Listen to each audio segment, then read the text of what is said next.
దేవునికి స్తోత్రం. చూడండి అందరికీ హల్లెలూయా. మంచిదండి. ఈ సమయంలో దేవుడు మనకిచ్చిన ఈ పునరుత్థానము ఆరాధనలో మనమందరం కూడా ప్రభుని స్తుతించడానికి, ప్రభుని ఆరాధించడానికి మనం ఆయన సన్నిధికి మనం వచ్చాం. పాటల ద్వారా, స్తుతి ఆరాధన ద్వారా దేవుని నామాన్ని మనం కనపరిచాం. దేవునికి స్తోత్రం చెప్పండి అందరూ గట్టిగా హల్లెలూయా. ఈరోజు ప్రాముఖ్యముగా మరి గణతంత్ర దినోత్సవము, ప్రాముఖ్యముగా ఈ రోజున మరి మనకి స్వాతంత్రం వచ్చిన తర్వాత మనకు అంటే మన భారతదేశానికి స్వతంత్రాన్ని దేవుడు మరి అధికారముగా మరి రాజ్యంగా మరి అంబేద్కర్ గారు రాసిన రాజ్యాంగంలో ప్రకారముగా మనకి ఈ రోజున ఒక హక్కు స్వతంత్రాన్ని ఇచ్చిన దినము కనుక ఈరోజు చాలా ప్రాముఖ్యముగా మరి మన భారతదేశం అంతా కూడా ఇలాగా చాలా చాలా సంతోషకరంగా ఇలాగా దీన్ని జరుపుకుంటూ ఉంటున్నారు. ప్రాముఖ్యముగా దేవుని బిడ్డలమైన మనము కూడా మరి ఈ రోజున ప్రభుని స్తుతించడానికి, ప్రభుని ఆరాధించడానికి మనం వచ్చాం. అయితే ప్రాముఖ్యముగా ఈ రోజున దేవుని వాక్యములో నుంచి మనం కొన్ని మాటలు మనం గమనించినట్లయితే నిజమైన స్వతంత్రం అనేది మనకి ఒక హక్కు అంటే ఒక అధికారముగా అది మనకు కలిగినది. అయితే దేవుడు మనకిచ్చిన స్వతంత్రం ఏంటంటే, ఇక్కడ చాలా మంది గ్రహించవలసిన మాట ఏంటంటే, దేవుడు మనను ప్రేమించి ఈ లోకములో మనకి కావలసినన్ని కూడా ప్రభు ఇస్తూ వచ్చారండి. అయితే ఈ రోజున దేవుని పిల్లలు గ్రహించి దేవుని ఒక అధికారాన్ని మనం కలిగి మనం ముందుకు కొనసాగడానికి దేవుడు మనకిచ్చిన ఆ అధికారం ఏందో మనం చూద్దాం, ఆ స్వాతంత్రం ఏందో మనం చూద్దాం. యోహాను సువార్త 8వ అధ్యాయము జాగ్రత్తగా చదవండి. 8వ అధ్యాయములోనికి మీ బైబిల్ తెరవండి. 8వ అధ్యాయము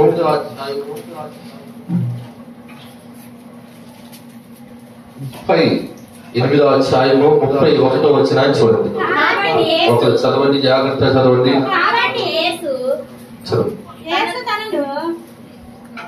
ఒకరు అద్దీ పాటు మళ్ళీ కోటి పాటు. కాబట్టి యేసు తన నమ్మిన యూదులతో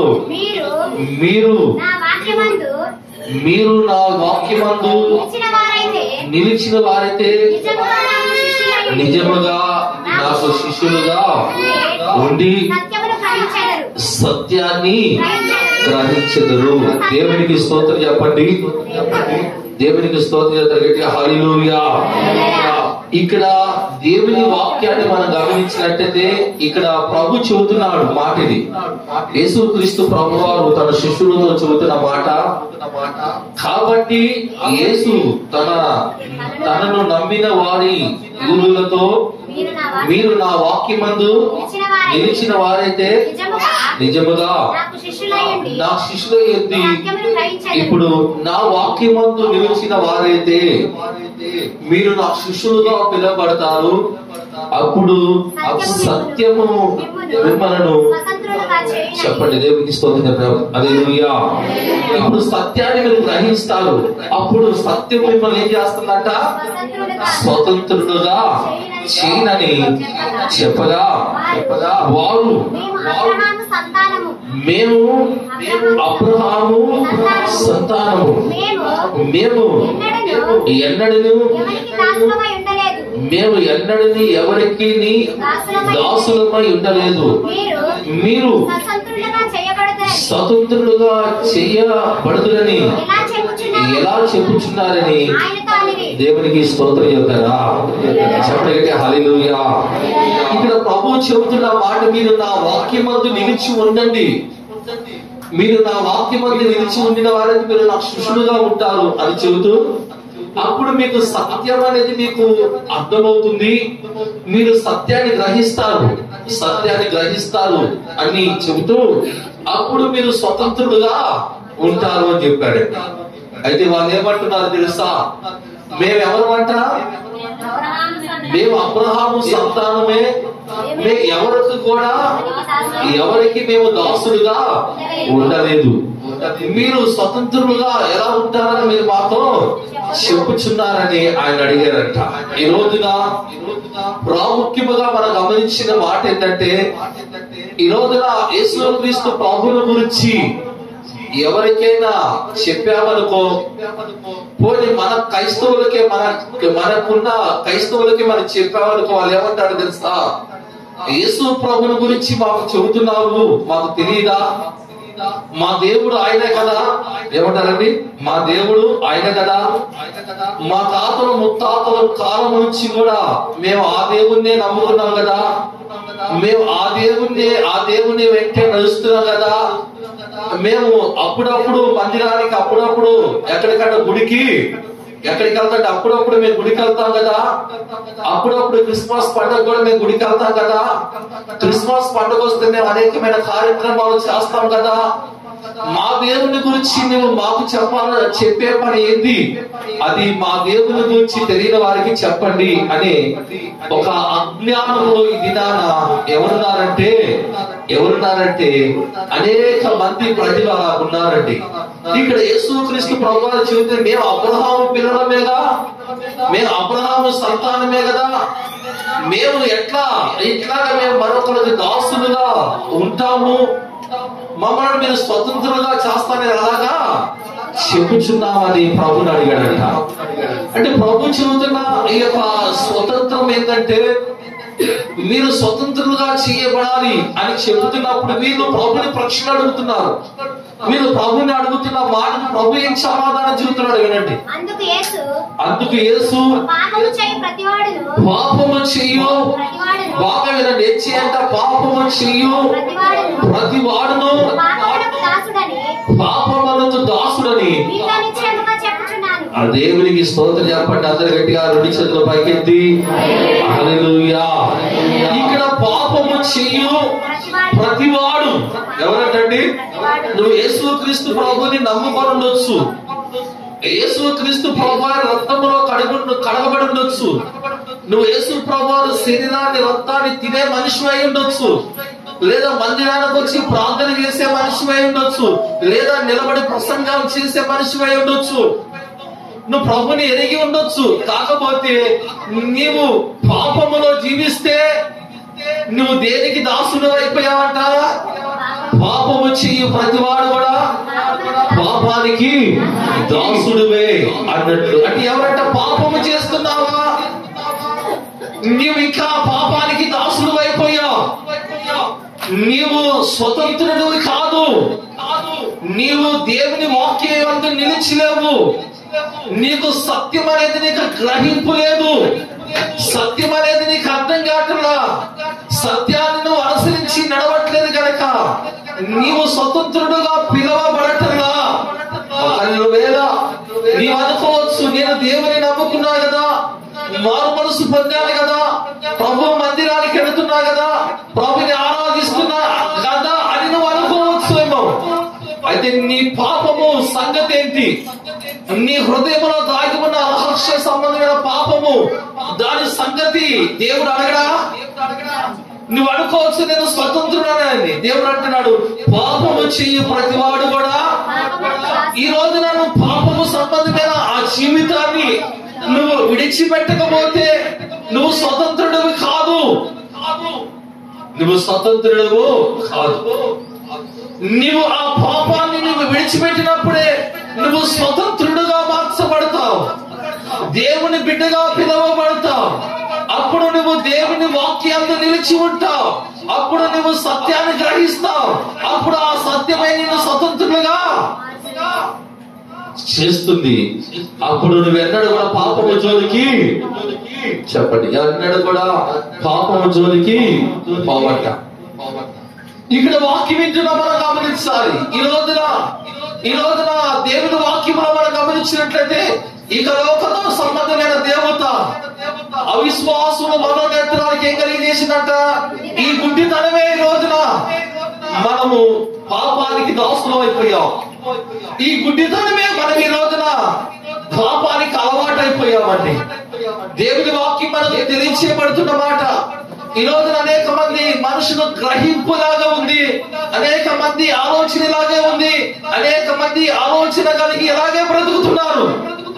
ఇక దానిలే మారు మనసు పొందాం, ఇక దానిలే బాప్టిజం తీసుకున్నాం, ఇక దానిలే ఈ శ్వాసము కలిగి ఉంటున్నాం, ఇక దానిలే వాక్యం వింటున్నాం అనుకుంటున్నారు. కానీ నీ శ్వాస సంబంధమైన క్రియలు, నీ శ్వాస సంబంధమైన జీవితము దేవునిలో కొనసాగించే ఆ యొక్క పరిశుద్ధతలో నువ్వెక్కడైనా వెనకబడిపోతే, నువ్వెక్కడైనా పడిపోయి నిన్ను మోసపరచుకొని నువ్వు బ్రతకడం వలన నువ్వు ఈ దేనికి దాసుడు అయిపోయావు, దేనికి దాసత్వం అయిపోయావంటే నీవు పాపానికి దాసుడు అయిపోయావంట. ఎందుకంటే పాపం నుంచి ప్రతివాడు కూడా చెప్పండి, దేవునికి స్తోత్రం చెప్పండి, హల్లెలూయా.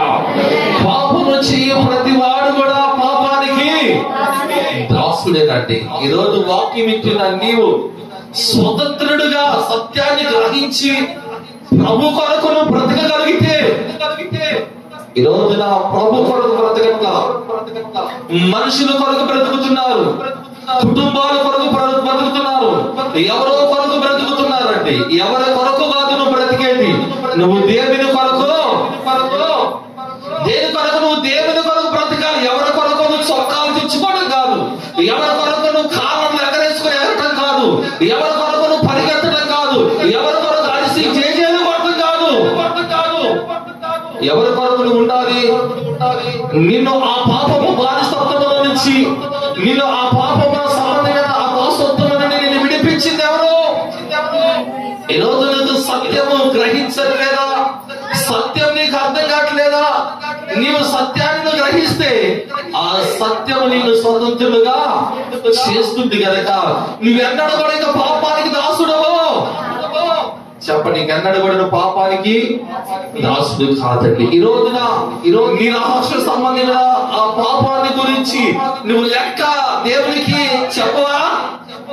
నువ్వు లెక్క అడగడా? దేవుడు పైకి ఏమో నేను స్వతంత్రుడండి, నేను దేవుని బిడ్డనండి, నేను ప్రభు నమ్ముకున్నానండి, ప్రార్థనకి వెళ్తున్నానండి, బైబిల్ సంఖ్యన పెట్టుకొని లేదా బైబిల్ పట్టుకొని నువ్వు మందిరానికి వెళ్తున్నావు, ప్రార్థనకి వెళ్తున్నావు, ఎక్కడికి వెళ్ళి వాక్యం వింటున్నావు. దాని వలన ఏమైనా నీకు మేలుందా? మేలు కలుగుతుందా? వాక్యములో ఉందా? నీ మనసు మారకుండా, నీ పాపాన్ని విడిచిపెట్టకుండా, నీ రహస్య సంబంధమైన పాపాన్ని నువ్వు కొనసాగిస్తూ దేవా యేసయ్య ప్రభువా నువ్వు వెంబడిస్తే నీకు ఎటువంటి మేలు దేవుడు కలగచేయనే చేస్తాడా? చెప్పండి, హల్లెలూయా. నువ్వు దేనికి ఎలా బ్రతుకుతున్నావు?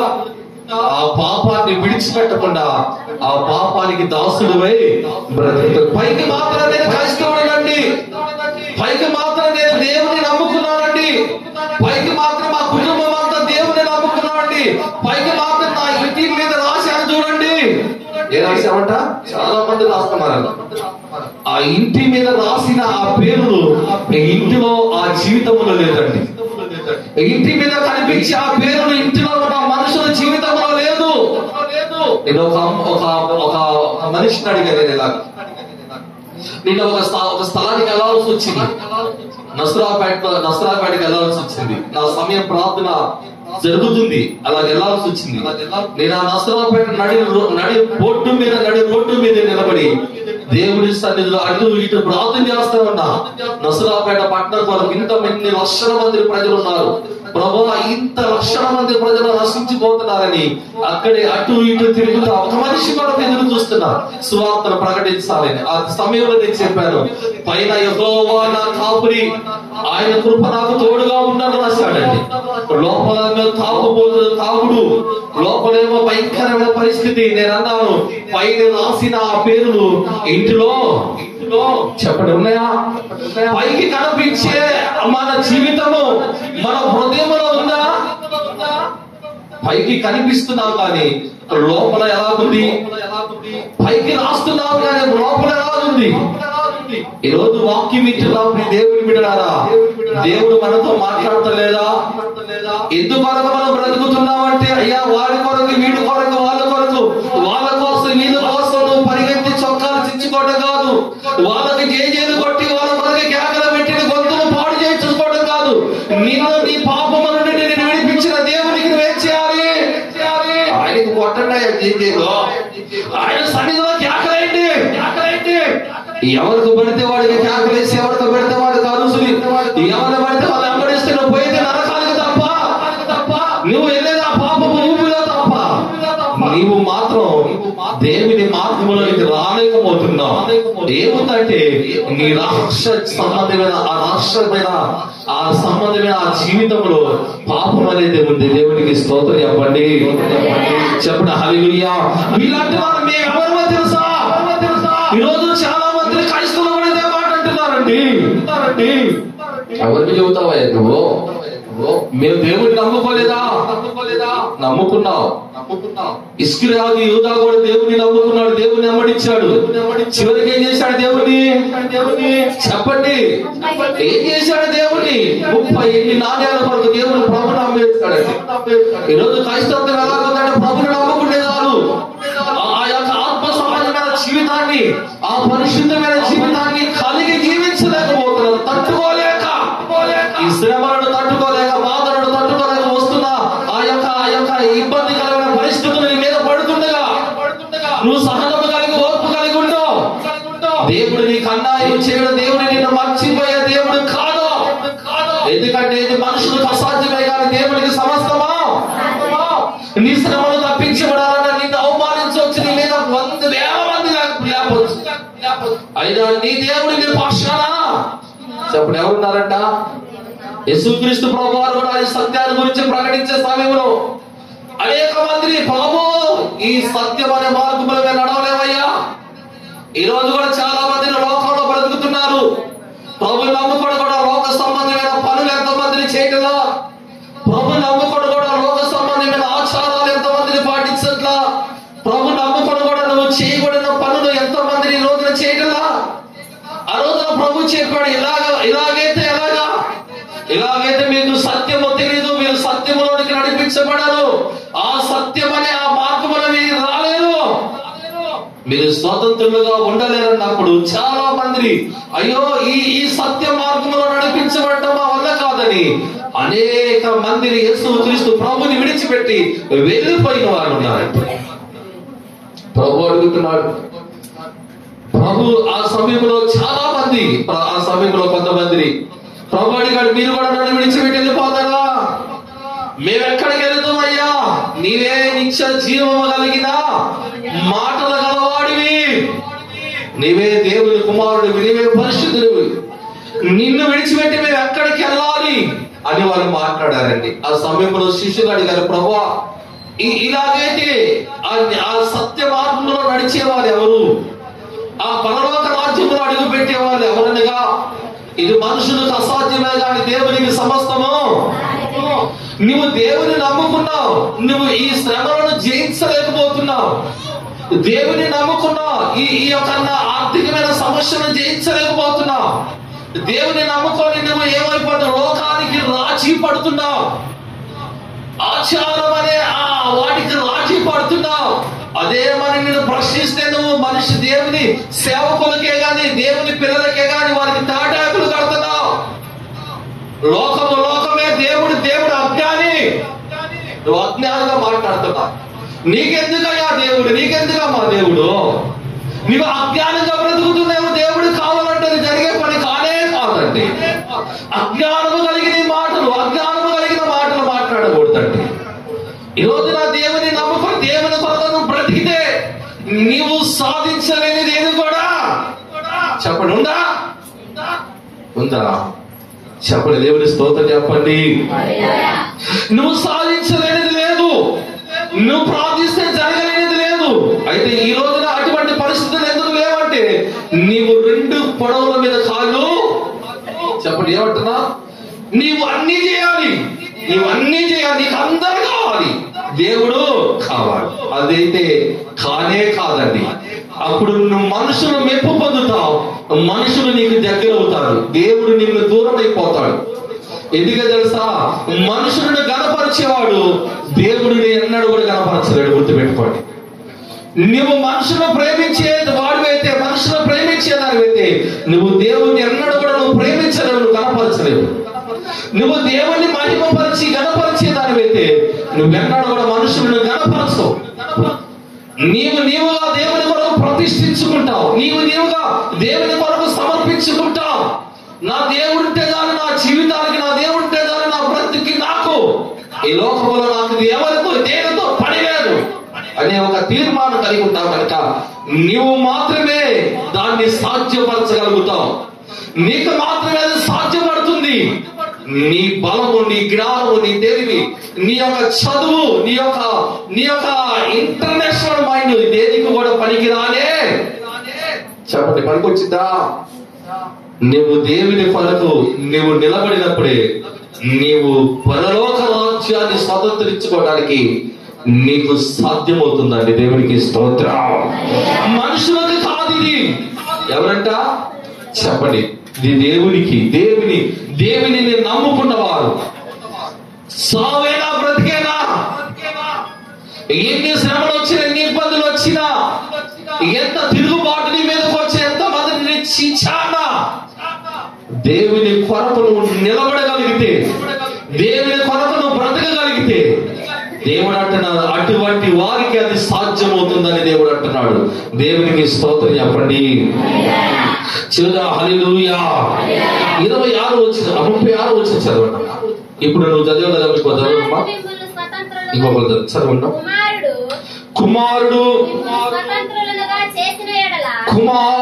మిమ్మల్ని స్వతంత్రులుగా చేసిన యెడల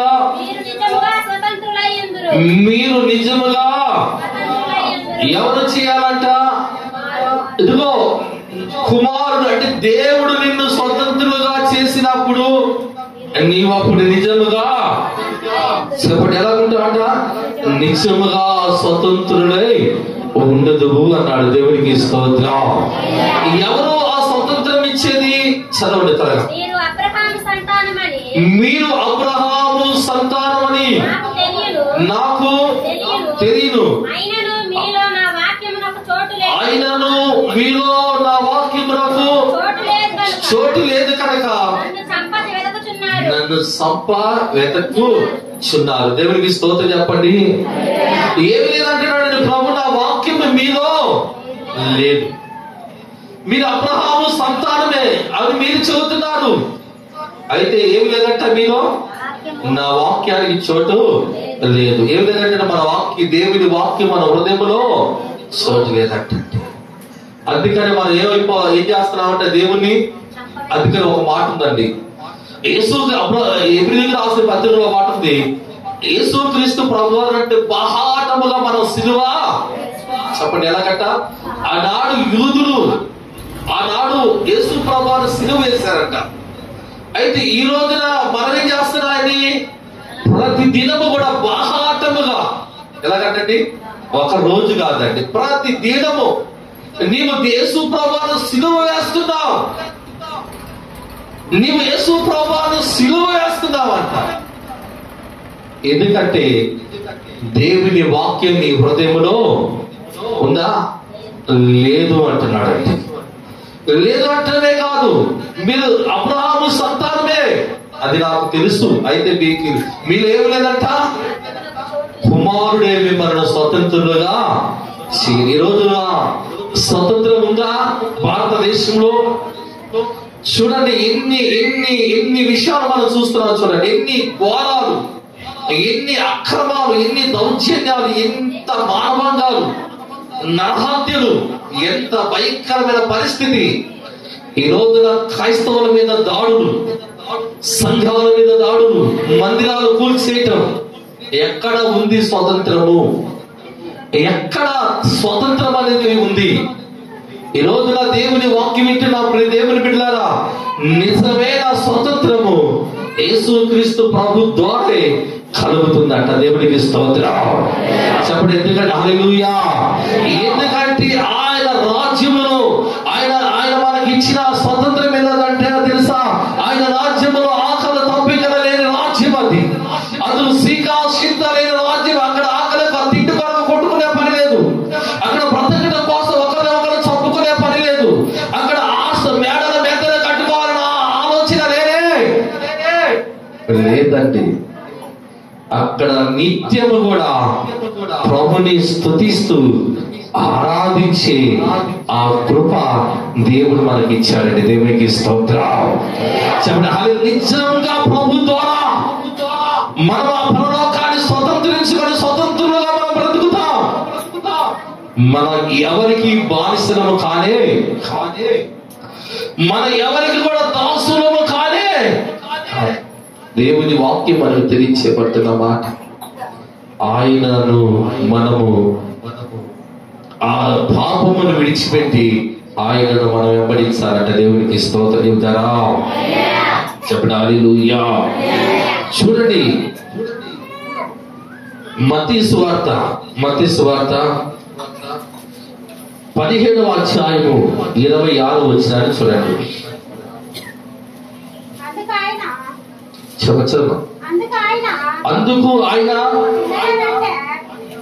తీసుకొని 17:26 అతడు అన్యుల యొద్దనే అని చెప్పగా యేసు అలాగైతే అయితే కుమారుడు స్వతంత్రులే, ఆయనను మనము వారికి అభ్యంతరము కలగచేయకుండా నీవు సముద్రమునకు పోయి గాలము వేసి మొదట పైకి వచ్చు చేపలు పట్టుకొని దాని నోరు తెరిచిన ఎడల 1 షెకెలు దొరుకును. దాన్ని తీసుకొని నా కొరకును నీ కొరకును వారికి ఇమ్మని అతనితో చెప్పాను. దేవునికి స్తోత్రం చెప్పండి హల్లెలూయా. ఇక్కడ పేతురును పిలిచి అడుగుతారు, నీవు నీ బోధకుడు మాకు పన్ను కట్టాలి. ఏ కట్టాలి అడుగుతారండి? పైన ఉంటుంది 24 వచ్చినట్టు. మీరు కట్టాలి అన్నప్పుడు ప్రభు ఎందుకు వచ్చినప్పుడు అంటాడు, నిజముగా కుమారుడు స్వతంత్రుడే గనక వాళ్ళ యొక్క నియమము వారికి కట్టవలసిన పన్ను వారికి కట్టాలి. అయితే నువ్వేం చేయాలి? నువ్వు వెళ్ళి సముద్రములో గాలం వేసి మొట్ట పైకి వచ్చు చేపను పట్టి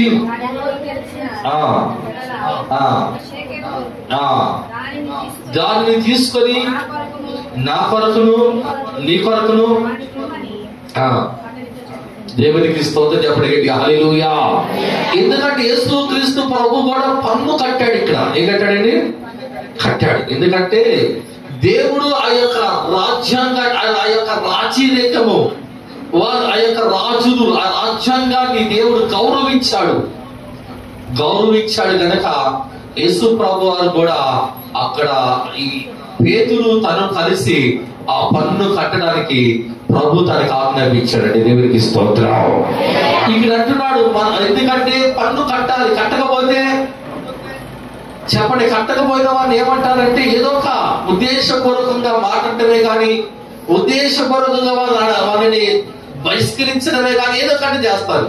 అయితే ప్రభు అన్నాడు, మన కుమారుడు స్వతంత్రములు కనుక వాళ్ళ నియమాన్ని మీరు వారికి పన్ను కట్టండి అన్నాడు. దేవునికి స్తోత్రం చెబుతారా? చెప్పండి హల్లెలూయా. అంటే ఇది ఎవరికి మనము రుణపడవలసిన పని లేదు. ఏ రాజ్యాంగమైన ఏదైనా సరే దాన్ని ఏదైతే ఉందో దానిని ఖచ్చితంగా మీరు అనుసరించండి అని ప్రభు కూడా అనుసరించాడండి. ఎందుకంటే ఆ రాజ్యములో అక్కడ యేసు ప్రభు వారు ఉన్నాడు కనుక తనకున్న ఆ యొక్క అధికారం, ఆ రాజ్యంలో తనకున్న ఆ పౌరుషత్వమే కానీ అధికారమే కానీ తనకున్న బాధ్యతను తను నెరవేర్చగలిగాడు. దేవునికి స్తోత్రం చెప్పండి హల్లెలూయా. చూడండి, మూడోదిగా చూద్దాం. 2వ కొరింథీయులకు రాసిన పత్రిక 3వ అధ్యాయము 2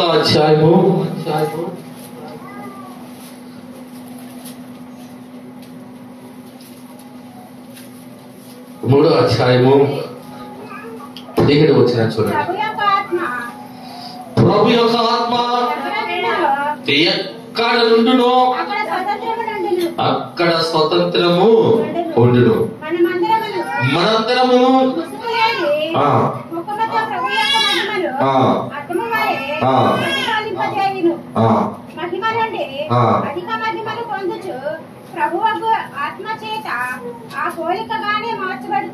దేవునికి స్తోత్రం చెప్పండి. హల్లెలూయా చెప్పండి. ఏమున్నా కాదంట ప్రభు ఆత్మ ఎక్కడ ఉండునో అక్కడే నిజమైన స్వతంత్రము ఉంటుందంట. దేవునికి స్తోత్రం చెప్పండి. చెప్పండి హల్లెలూయా. ప్రభు ఆత్మ ఎక్కడైతే ఉందో అంటే ఇక్కడ ప్రభు ఆత్మతో ఎవరైతే నింపబడి దేవుని ఆత్మతో ఎవరైతే నడిపించబడతారో, ఏ ఇంటిలో అయితే దేవుని ఆత్మ ఉంటుందో, ఏ ఇంటిలో అయితే పరిశుద్ధాత్మ ఉంటుందో, ఏ మనుషుల్లో అయితే దేవుని ఆత్మ ఉంటుందో అక్కడే స్వతంత్రము ఉంటుందంట. దేవునికి స్తోత్రం చెప్పండి హల్లెలూయా. పరిశుద్ధాత్మ ఉన్న కాడ ఈ రోజున నీవు గాని పరిశుద్ధాత్మతో నడిపించబడితే నీలో స్వతంత్రము ఉంటుంది. నువ్వు ఎక్కడుంటావు అక్కడ స్వతంత్రం ఉంటుందంట. దేవునికి స్తోత్రం. ఎందుకంటే ఈ పరిశుద్ధాత్మ అనేది మనల్ని నడిపించినప్పుడు మనలో ఎన్నడూ కూడా పాపానికి చోటు దొరకదు. ఈ పరిశుద్ధాత్మ మనలో ఉన్నప్పుడు ఎన్నడూ కూడా మరొక మనిషిని మోసం చేయాలనే ఆలోచన మనకి రాదు. ఈ పరిశుద్ధాత్మ మనలో ఉన్నప్పుడు మన నోరు మన ఇష్టం వచ్చినట్లు మాట్లాడటానికి అవకాశం రానివ్వదు. ఒకవేళ ఈ పరిశుద్ధాత్మ మనలో ఉండి ఏదైనా పొరపాటు చేసినా, ఏదైనా పొరపాటు మాట్లాడినా పరిశుద్ధాత్ముడు నిన్ను ప్రశ్నిస్తాడు. ఎవరు ప్రశ్నిస్తారు? నేను ప్రశ్నించాల్సిన పని లేదు. నిన్ను ఎవరు కూడా ప్రశ్నించాల్సిన పని లేదు. పరిశుద్ధాత్ముడే నిన్ను ప్రశ్నిస్తాడు. నువ్వు మాట్లాడే ఆ మాట సరి అయినది కాదు, జాగ్రత్త అంటాడు పరిశుద్ధాత్ముడు. నువ్వు మాట్లాడే నీవు చేసే పని సరైనది కాదు అని ఆ పరిశుద్ధాత్ముడు మనం అన్నప్పుడు మనము దేనికి కూడా బానిసత్త అయితే మనం దేనికి కూడా మన బానిసలుగా ఉండము. ఎందుకంటే వెంటనే మనము దాన్ని సరిదిద్దుకోవడానికి ప్రయత్నం చేస్తాం. ప్రభువా నేను చేసింది తప్పని నువ్వు పశ్చాత్తాపడి ఏడుస్తావు. పశ్చాత్తాపం లేకుండా ఎంత మందిని ఎవరైనా దొంగ ఏడుపులు ఏడ్చితే దాని వలన నీకు స్వతంత్రము కలగదు. నువ్వు స్వతంత్రుడుగా మార్చబడవు. దేవునికి స్తోత్రం చెప్పండి హల్లెలూయా. పశ్చాత్తాపం కలిగింది. నేను మాట్లాడింది తప్పు కదా, నేను చేసింది తప్పు కదా, నేను దేవుని బిడ్డనయ్యండి, దేవుని నమ్ముకోండి, దేవుని కొరకు బ్రతుకుతూ నేను ఇలాగ చేయొచ్చాలి. నీ అంతరాత్మ పరిశుద్ధాత్ముడు నేను గర్తిస్తాడు. అలాగా గర్తించినప్పుడు నీవేం చేస్తావంటే దాన్ని సమర్థించుకొని సమర్థత కలిగి నువ్వు తప్పుల మీద తప్పులు చేసుకుంటే ఎలాంటి నీ తప్పులను దేవుని సన్నిధిలో ఒప్పుకొని సరి చేసుకొని పరిశుద్ధాత్మ ద్వారా మరలా నువ్వు నడవటానికి దేవుడు నీకు అవకాశం ఇస్తాడు. దేవునికి స్తోత్రం. ఇప్పుడు ఏ ఆత్మ ఉండాలంట చెప్పండి. ఏ ఆత్మ ఉండాలి చెప్పండి. ప్రభు ఆత్మ ఎక్కడ ఉంటుందో అక్కడ చెప్పండి. ఎక్కడ ఉంటుందో అక్కడ ఒక అమ్మాయి అంటుందండి, ఈ బాధలో పడలేకపోతున్నా పాస్టర్ అంటే కాబట్టి బతుకుతున్నా, లేకపోతే ఎప్పుడో ఇంకొకరు ఊరేసుకొని చచ్చిపోతారండి. నేను అన్నాను, ఎందుకు చచ్చిపోతావు? అసలు ఇన్ని బాధలు నిన్నెవరు పడమన్నారు? ఎవరు పడమన్నారు? నిన్నెవరు పడమన్నారు? నీ ముందు ఇద్దరు పిల్లలు చక్కగా ఇల్లుంది, అన్ని ఉన్నాయి, నీ భర్త ఉద్యోగం చేస్తాడు, మరి నీకెందుకు ఇంత బాధ? ఎందుకు పడుతున్నావు బాధ? సరే బాధలు పడుతున్నావు, ఎన్నో సంవత్సరాల నుంచి బాధలు పడుతున్నా, ఇవన్నీ పెట్టావుగా, ఈ కోతి బొమ్మలు కుక్క బొమ్మలు అన్ని పెట్టావు ఇంటి చుట్టూరు. వీటి వలన ఏదైనా మేలు కలిగిందా? బాధలు తీరాయా తీయలేదండి. మరి తీసే ఆ కుక్క బొమ్మలు, కోతి బొమ్మలు, దేవుడి బొమ్మలోనే చాలా. అక్కడక్కడ దేవుడు వాక్యం పెట్టా, మళ్ళీ ఎందుకు ఈ కుక్క బొమ్మలు, కోతి బొమ్మలు? ఎలాగైనా బయటపడాలనుకుంటున్నావు, నిన్ను బయటేసేవాడు దేవుడే. దేవుడు తప్ప నిన్ను బయటికి తెచ్చేవాడు ఎవడు కూడా దేవుడు. చూడండి, మనుషులు ఎలాగా వేటి మీద ఆధారపడుతున్నారు, దేవుని మీద ఆధారపడలేని స్థితిలోకి వెళ్ళిపోతున్నారండి. మనసులు ఒకరి వీధిగా మారిపోతాయి. దేవుడు వాక్యం వింటున్నప్పుడు దేవుని బిడ్డలారా మనం గమనించినట్లయితే పరిశుద్ధాత్మ ఉన్నవాడు ఎప్పుడు కూడా దేవుని వైపే చూస్తాడు. దేవునికి స్తోత్రం చెబుతారా? చెప్పండి హల్లెలూయా. చూడండి, గలతీయులకు రాసిన పత్రిక, గలతీయులకు రాసిన పత్రిక 5వ అధ్యాయము 5వ అధ్యాయము మొదటి వచనం చదవండి. మొదటి వచనం. ఈ స్వాతంత్రము అనుగ్రహించి క్రీస్తు మనలను స్వతంత్రులుగా చేసి ఉన్నాడు. కాబట్టి మీరు స్థిరంగా నిలిచి మరలా దాస్యమనే కాడి కింద, దేవునికి స్తోత్రం చెప్పండి హల్లెలూయా. మీరు దాస్యమనే కాడి కింద మరలా చిక్కుకోవద్దు. ఈ స్వతంత్రాన్ని మీకు అనుగ్రహించింది క్రీస్తు మనలకి. ఎవరంటే ఈ స్వతంత్రాన్ని అనుగ్రహించింది క్రీస్తు మనలకు అనుగ్రహించాడు. అంటే మనల్ని స్వతంత్రులుగా చేశాడు.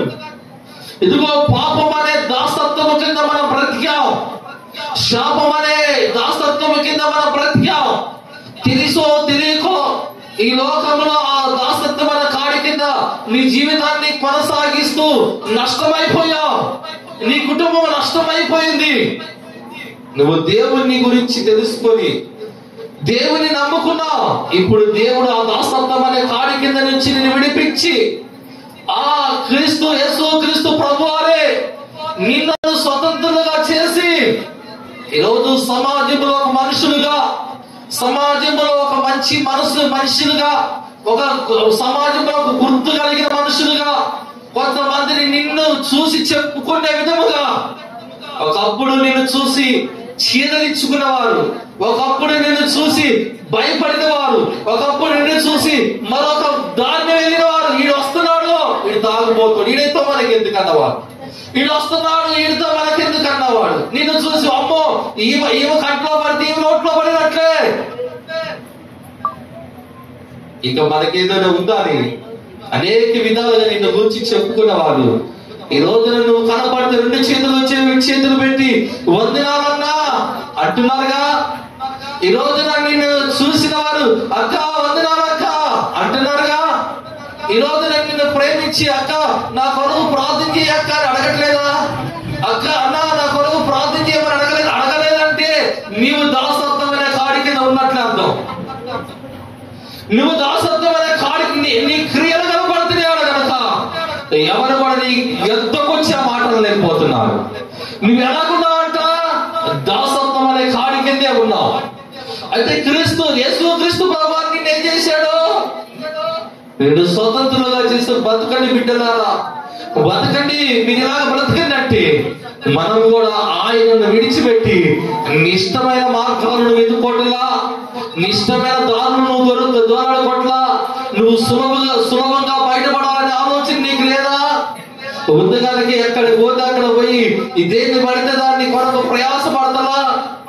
ఈరోజు దేవుని వాక్యం మనతో మాట్లాడుతున్న మాట అండి. క్రీస్తు మిమ్మల్ని ఏం చేశాడంటే స్వతంత్రులుగా చేశాడు గనక ఇక మీరు ఎట్లా ఉండాలంట చెప్పండి. దాసత్వం అనే కాడి కింద మీరు చిక్కుకోవద్దు, అంటే మీరు ఉండొద్దు. దేవునికి స్తోత్రం చెప్పండి, చెప్పండి హల్లెలూయా. ఆ దాసత్వం అనే కాడి కింద నువ్వు ఉండొద్దు. చూడండి, ఈ రోజున ఎంతో మందిని ఆ దాసత్వం అనే కాడి కిందకి పోయి వారు నలిగిపోతున్నారండి. అది సాతానుడు ఏం చేస్తున్నాడు తెలుసా? ఆ దాసత్వం అనే కాడిని ఇంకా బరువు చేస్తున్నాడు.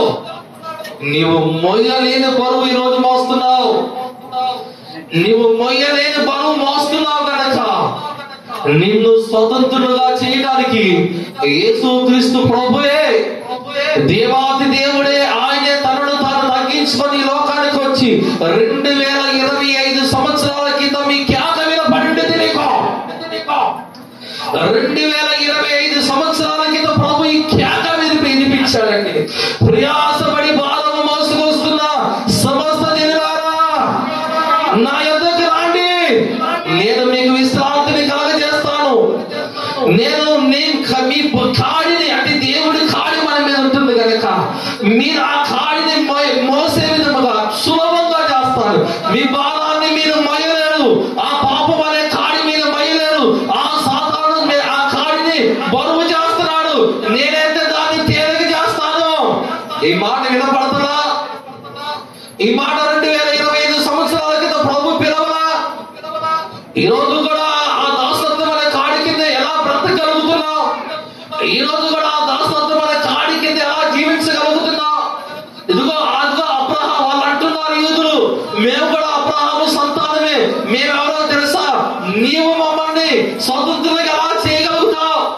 మీ ఎవరికి కూడా దాసత్వం లేదు. దేవుడి వాక్యం లేక, దేవుని గురించి గ్రహింపు లేక, ఈ దినాన దేవుడు అనే వారిని స్వతంత్రులుగా చేసిన వారి జీవితం మాత్రం ఇంకా ఎలా ఉందంట? దాసత్వం అనే కాడి కింద, పాపం అనే కాడి కింద నువ్వు వస్తున్నావు కదా, ఆ భారము కూడా నీ కుటుంబం మీద వేస్తున్నావు. ఆ భారం కూడా నీ కుటుంబం మీద. ఈరోజు వాక్యం వింటున్నాను, నా దేవుడు మీతో మాట్లాడుతున్న మాట, నిన్ను అస్వతంత్రులుగా చేశాడు దేవుడు. ఇంకా నువ్వు ఆ దాసత్వం అనే కాడి కిందకి వెళ్ళొద్దు. సాధారణుడు తన కాడిని బరువు చేస్తున్నాడు.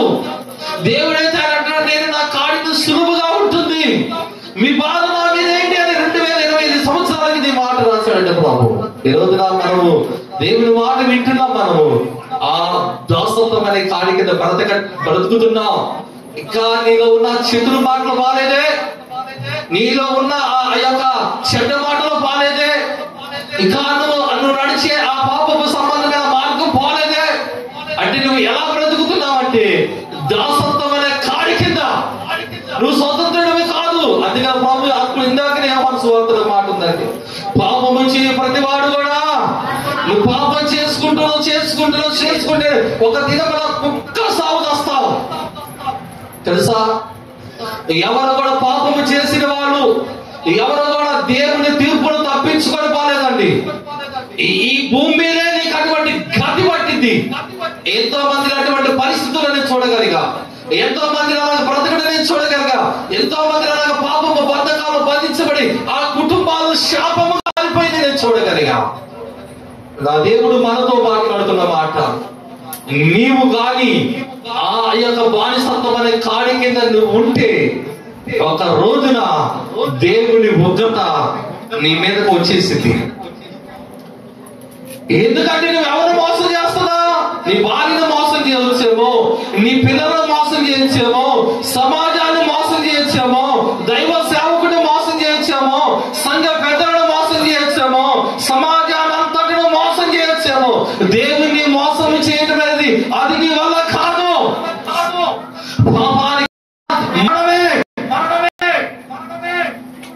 నువ్వు ఆ బానిసత్వ ఆ యొక్క కాడి కింద, దాసత్వం అనే కాడి కింద నువ్వు జీవిస్తే ఒక దినమున నీకు సంభవించేది అదే. ఒక దినాన నువ్వు సంభవించేది అదే. ఇక్కడ ఈ విధంగా జీవిస్తావు. అక్కడ కూడా అగ్నిగుండం పెడతాం. స్వస్తూనే అక్కడ కూడా నీకు అక్కడ కూడా మనశ్శాంతి ఉండదండి. అక్కడ కూడా అగ్ని ఆరుదు పురుగు వేతన పడి అరుపులు కేకలు వేతన పడి కేకలు వేస్తాం. నీ దేహం కాలుతుంది కానీ నీకు అక్కడ ఆత్మకు మరణం లేదు. శరీరం అయితే ఇక్కడ తప్పించుకుందేమో, మన్నైనది వెనకడ వల్ల తిరిగి మన్నైపోతుంది. మనుషులు అది జ్ఞాపకం చేసుకో. ఈ మట్టి శరీరాన్ని విడిచిపెట్టిన తర్వాత ఆత్మ అనేది ఎక్కడికి ఉంటుంది? ఈ ఆత్మ ఈ ఆత్మకు మరణము లేదు, ఈ ఆత్మకు సావు లేదు. ఆత్మ తను దయచేసిన దేవుని ఎందుకో తీర్పు ఉంది నాయన, తీర్పు ఉందమ్మా. ఆ తీర్పు నుండి ఎవరు కూడా తప్పించుకునేది అది జరిగే పని కాదు. మనుషులు ఒక్కసారి మరణిస్తారు, కానీ తీర్పు అనేది ఉంది. నువ్వు ఆ తీర్పులో నిలబడతావు. దాన్ని బ్రతికున్న వాళ్ళందరూ కూడా దాన్ని మనసుకు పెట్టాలి. నా ఇష్టం వచ్చినట్టు నేను బ్రతుకుతానంటే ప్రభు ఎందుకు వచ్చావు? నా ఇష్టం వచ్చినట్టు నేను బ్రతుకుతానంటే ప్రభు ఎందుకు వచ్చావు? నా ఇష్టానుసారంగా నేను చొక్కాలు చించుకొని తిరుగుతాను, నా ఇష్టానుసారం వాడి కొరకు ఈడు కొరకు వాళ్ళ కొరకు ఈడు కొరకు బ్రతుకుతానంటే నువ్వు ప్రభు నిన్ను ఎందుకు బ్రతికించాడు? ప్రభు కొరకు బ్రతకాలి. ఎవరి కొరకు బ్రతకడానికి కాదు దేవుడు నేను పిలిచింది. ఎవరి కొరకు కేకలు వేసి చొక్కాలు తిప్పుకోవడానికి దేవుడు నేను పిలిచింది. నువ్వు వాళ్ళ కొరకు బ్రతకడానికి కాదు, ప్రభు కొరకు నువ్వు బ్రతకాలి. ప్రభు నమ్మున్నా కొరకు బ్రతుకో. అందుకని అపోస్తలుడైన పౌలు అంటాడు, నా మడికి నేను బ్రతికితే క్రీస్తే సావేనా. రక్తమే చెప్పండి, గట్టిగా చెప్పండి హల్లెలూయా, చెప్పండి హల్లెలూయా. 7 రోజుల తర్వాత నిలబడ్డా. ఎందుకండి నువ్వు చాలా స్లోగా చెప్పి వెళ్ళిపోవాలనుకున్నా. అదే ఆ పరిస్థితులు ఉన్నా మరి దేవుడు పరిశుద్ధాత్మ మనతో మాట్లాడుతున్నా.